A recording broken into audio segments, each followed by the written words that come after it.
नमस्कार दोस्तों। अभी हाल ही में शिक्षा मंत्रालय का एक सर्वे हुआ भारत की शिक्षा व्यवस्था को लेकर, जिसकी रिपोर्ट आज समाचार पत्रों में प्रकाशित की गई। इसमें बताया गया कि साइंस पढ़ने वाले 60% से ज़्यादा छात्र महज 5 राज्यों से हैं और नॉर्थ ईस्ट में 80% छात्र आर्ट्स पढ़ रहे हैं।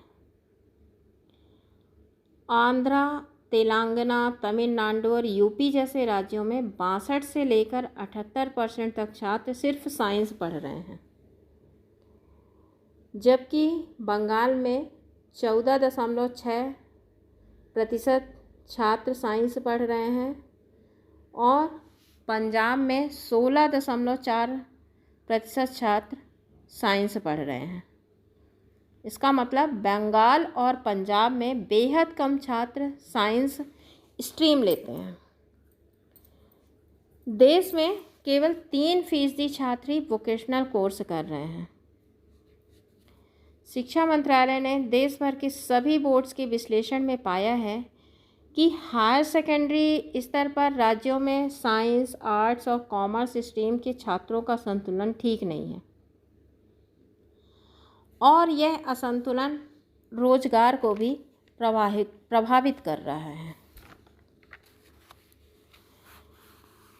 हमारे भारतवर्ष की सबसे बड़ी समस्या यही है, हर कोई अपने बच्चे को सिर्फ डॉक्टर्स या इंजीनियर के रूप में ही देखता है, चाहे बच्चे में क्षमताएं हों या नहीं हों। इसके लिए बच्चों पर दबाव भी डाला जाता है और वह माता पिता के लिए एक सामाजिक प्रतिष्ठा भी बन जाता है। नतीजा ये निकलता है कि वह किसी तरह से डिग्री तो ले लेते हैं, पर अपने काम में गुणवत्ता नहीं दे पाते हैं।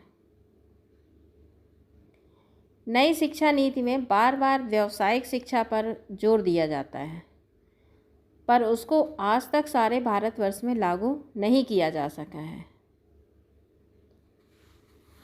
जिसका असर ये हो रहा है कि बच्चों को, छात्रों को शुरू से वह माहौल नहीं मिल पाता है जिसमें उनको पता चल सके कि वह किस लायक हैं।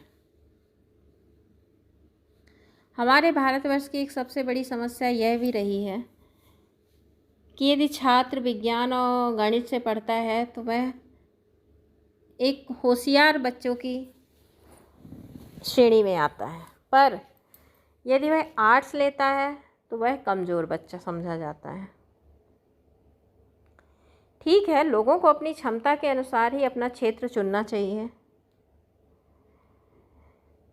क्योंकि इससे छात्रों पर भी दबाव पड़ता है और माता पिता भी मानसिक रूप से प्रभावित होते हैं। उसका नतीजा होता है कि बच्चों को वह प्रतियोगिता के लिए उकसाते हैं और यदि बच्चा नहीं कर पाता है तो वह डिप्रेशन में चला जाता है या किसी और चीज़ों का शिकार हो जाता है। हमारे समाज को हर तरह के लोगों की ज़रूरत है। एक डॉक्टर्स की भी ज़रूरत है, इंजीनियर की भी ज़रूरत है, एक कारपेंटर की भी ज़रूरत है, एक कृषक की भी ज़रूरत है, एक टीचर की भी ज़रूरत है। तो हर कोई डॉक्टर, इंजीनियर बन जाएगा तो इसका प्रभाव हमारे देश की अर्थव्यवस्था पे भी पड़ेगा और हमारे देश पर भी पड़ेगा। रोजगार असंतुलन की स्थिति उत्पन्न होने का यह भी एक सबसे बड़ा कारण है, क्योंकि एक क्षेत्र में तो रोजगार जितना है उससे ज़्यादा कैंडिडेट मिल जाते हैं, पर दूसरे क्षेत्र में जितना रोजगार है उतने लोग नहीं मिल पाते हैं। एक जगह तो रोजगार की कमी है और एक जगह रोजगार का सरप्लस आ जाता है, जिसके कारण रोजगार असंतुलन की स्थिति उत्पन्न हो जाती है। इसके लिए सरकार को स्कूलों में, कॉलेजों में वर्कशॉप आयोजित करना चाहिए, जिसमें उनको कैरियर के सभी विकल्पों की जानकारी दिया जाए। माता पिता के लिए भी ऐसे वर्कशॉप आयोजित करने चाहिए जिसमें कैरियर के सभी विकल्पों की जानकारी दी जाए और वो अपनी क्षमता के अनुसार अपना सामर्थ्य के अनुसार विषय का चुनाव करें और अपना जो भी काम करें उसमें सर्वश्रेष्ठ दें। ये तो बात हुई सारे भारतवर्ष की शिक्षा व्यवस्था की। अब चूँकि मैं मध्य प्रदेश से हूँ, मध्य प्रदेश की शिक्षा व्यवस्था दिन प्रतिदिन गिरती ही जा रही है। आपको पता ही होगा कि शिक्षा के क्षेत्र में हम 20वें पायदान पर हैं। इस वर्ष 10वीं बोर्ड के रिजल्ट में मध्य प्रदेश में सबसे ज़्यादा छात्र फेल हुए हैं और 12वीं बोर्ड में मध्य प्रदेश का स्थान दूसरे नंबर पे है छात्रों के फेल होने का। मध्य प्रदेश के सरकारी विद्यालयों में तो परीक्षा परिणाम अच्छा आ भी कैसे सकता है जब सरकारी विद्यालयों में शिक्षक ही नहीं है। सितंबर आ गया, अभी भी सरकारी विद्यालयों में शिक्षक नहीं पहुंचे हैं। क्योंकि सरकारी विद्यालयों में गरीब के बच्चे पढ़ते हैं, उनके पास ट्यूशन के लिए भी पैसे नहीं होते हैं, वह ट्यूशन भी नहीं पढ़ सकते, इसलिए उनका रिजल्ट तो खराब आएगा ही।